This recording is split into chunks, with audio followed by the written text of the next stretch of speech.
The last advance of Squad Lazarus. The rain fell black over the front. It wasn't water, not true water.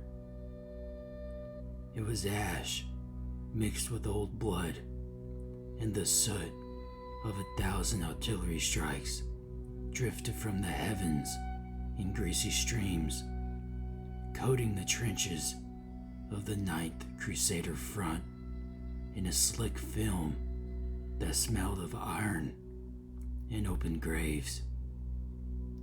Corporal Thomas Hale wiped the filth from the eye lenses of his rebreather mask and checked the chamber of his trench shotgun for the 3rd time in 10 minutes. 8 shells. They were blessed silver caps, enough to kill most things. But it wasn't enough for what waited beyond the wire. Ahead of him stood the men of Shock and Awe Squad Lazarus, 12 veteran trench clearers armored in blackened steel and heavy leather. Helmets marked the white cruciform paint, now chipped by years of war. They were executioners of the trenches, the kind of men commanders unleashed only when something below refused to die. Flamers, cleavers, shotguns loaded with sanctified buckshot, axes for tunnel fighting. Every man carried enough weapons to butcher a congregation, and every one of them looked afraid. Captain Eric stood at the head of the formation, beside the trench ladder, enormous beneath the weight of his armor. A rosary of finger bones hung from his neck. Orders remained unchanged, Eric growled through his Vox mask. Forward trench, K-17 ceased transmissions 4 hours ago. No survivors had reached the rear lines. Recon reported friendly movement inside the trench after contact was lost. Thomas frowned. Friendly movement? Eric turned his head slightly. They saw men walking patrol routes after everyone was declared dead. Silence settled over the squad. Private Morrow nervously adjusted the fuel valve on his flamethrower. Could be survivors, Eric. No. Survivors scream for help. These men, they don't seem right. A distant artillery shell screamed overhead. Then came the impact. The earth jumped beneath them. Mud rained from the trench walls. Far off in the darkness, something screamed back. It wasn't human, and it was no animal. It was something wet. Thomas felt it vibrate through his teeth. Captain Eric climbed the ladder first. They fixed bayonets. Steel clicked into place. Thomas followed him over the top. The wasteland beyond was hell made physical. The dead lay everywhere. Bodies frozen in twisted poses beneath the shattered barbed wire. Some still clutched rifles. Others clawed at their own faces, as if trying to rip something out before death took them. The wind carried whispers. They were almost words, but not quite.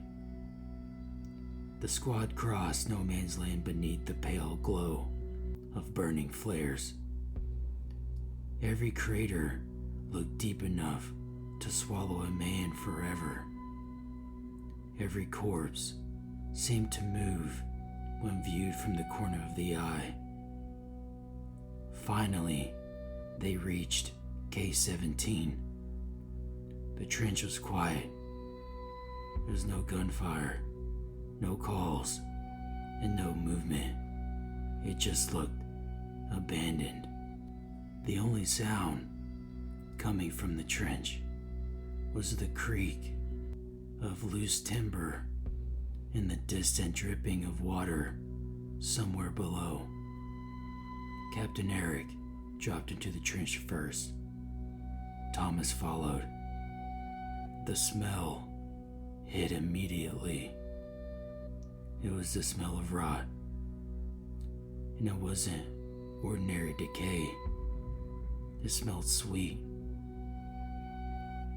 It was like meat had been left in the heat too long. The trench walls were covered in strange markings carved into the mud and reinforced wood. Circles, eyes, words written in blood. Morrow muttered a prayer. Thomas examined one of the corpses nearby. It was a soldier, a holy crusader. The man's jaw had been torn completely off, but there was almost no blood, as if something had hollowed him out from the inside. "Movement," whispered someone. Everyone snapped their weapons forward. A figure limped through the fog ahead. Uniform of the Holy Legions. He was a brother, a crusader. But something was wrong. A rifle hung loosely from one hand. The man staggered towards them. Thomas raised a fist. "Stop!" No response. The figure kept walking. Its head twitched violently. Then Thomas noticed the eyes. They were gone. The sockets were empty black pits. Morrow stepped back. "Saints preserve." The soldier smiled. His chest split open and unfolded. Ribs cracked outward like fingers peeling apart. Something inside moved. Long, pale limbs unfolded from the cavity. A creature dragged itself from within the corpse while the body still stood upright. Shotguns thundered. The thing exploded into strings of black flesh. The corpse finally collapsed. But the screaming began immediately after. It came from all around them, from the walls, below the duckboards, and inside the tunnels. Captain Eric roared, "Form a line!" Shapes emerged from the fog. Dead, holy crusaders. Dozens of them. They were walking stiffly, some missing limbs, some with faces split apart into impossible grins, and all of them moving towards the squad. Flamers ignited. Liquid fire washed through the trench. The dead burned, but that didn't stop them. Thomas fired point blank into one skull. The head vanished in red mist. The body still lunged. A trench axe buried itself into its neck. Another grabbed Private Dren and bit through his mask. Dren screamed, then stopped immediately. His body started convulsing violently. Thomas watched in horror as veins blackened beneath his skin. His helmet slowly turned towards the squad, and then Drin opened fire into their backs. 3 men were killed instantly. "He's turned!" someone shouted. Eric shot Drin through the chest with his revolver, but it was too late. The squad formation had collapsed, and the dead flooded in. Close combat erupted through the trench system. Axes hacked into flesh. Shotguns detonated bodies at arm's reach. Flames consumed entire corridors. But every fallen man became another enemy moments later. It spread through wounds, through bites, and through blood. Thomas realized the truth too late. It wasn't a creature. It was a contagion. Not of flesh, but of something unholy. Something living inside of these men. They retreated deeper into the trench network, while screams echoed endlessly behind them. The deeper tunnels were ancient, older than the war. Stone beneath the mud. Catacombs lined with scripture scratched away by claw marks.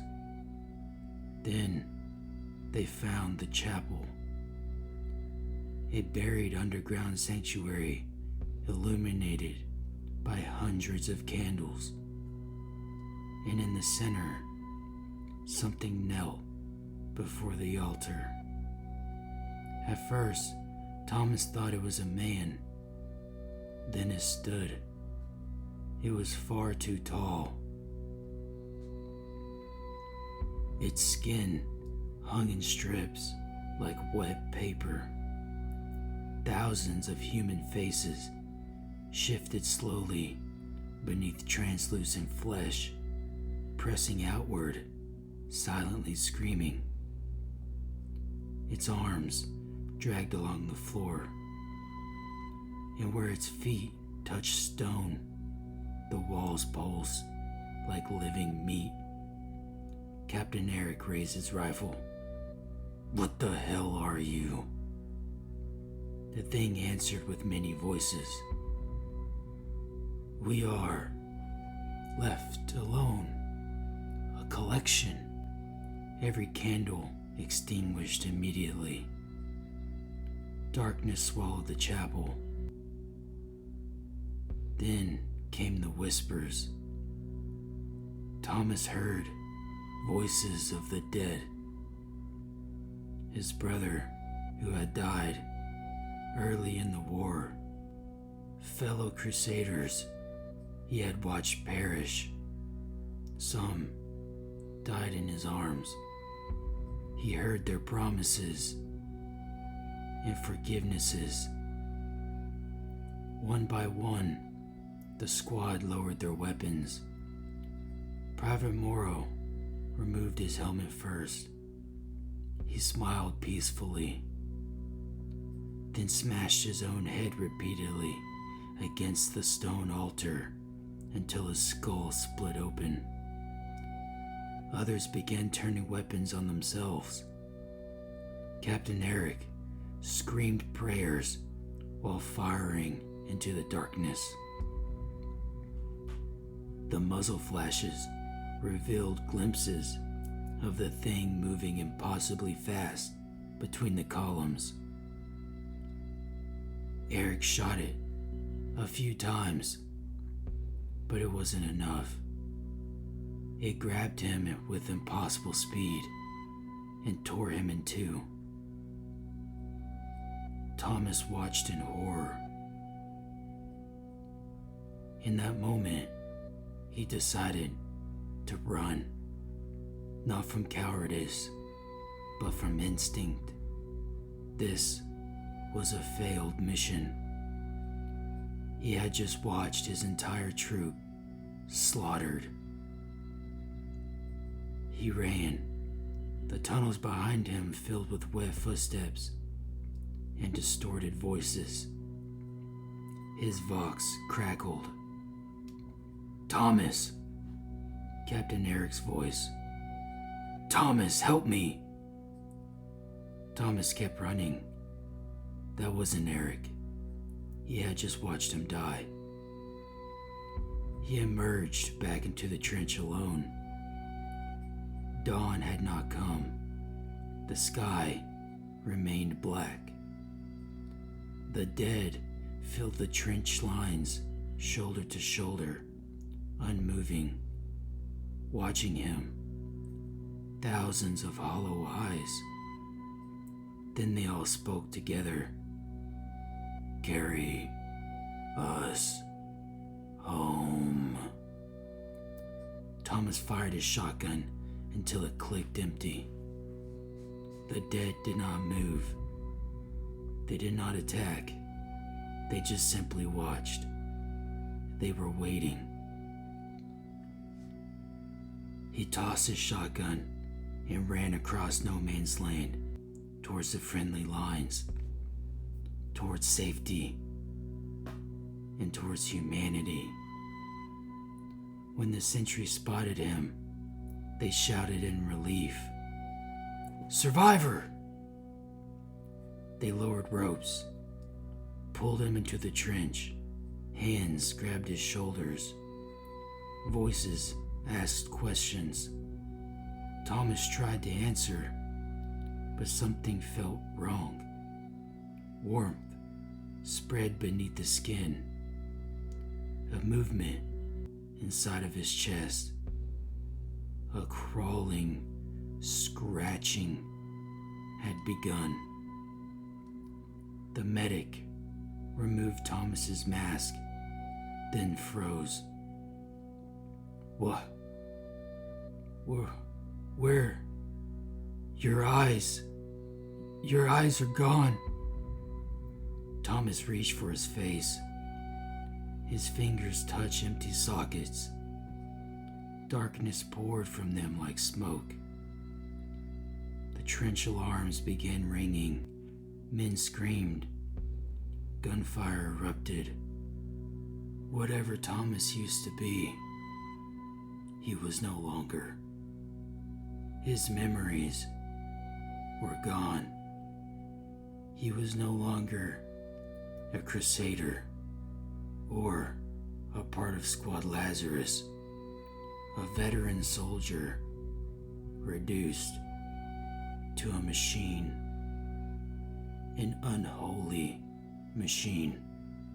He grabbed the medic and pierced his chest with the blade. As the body fell, the men around looked at him, and Thomas just smiled.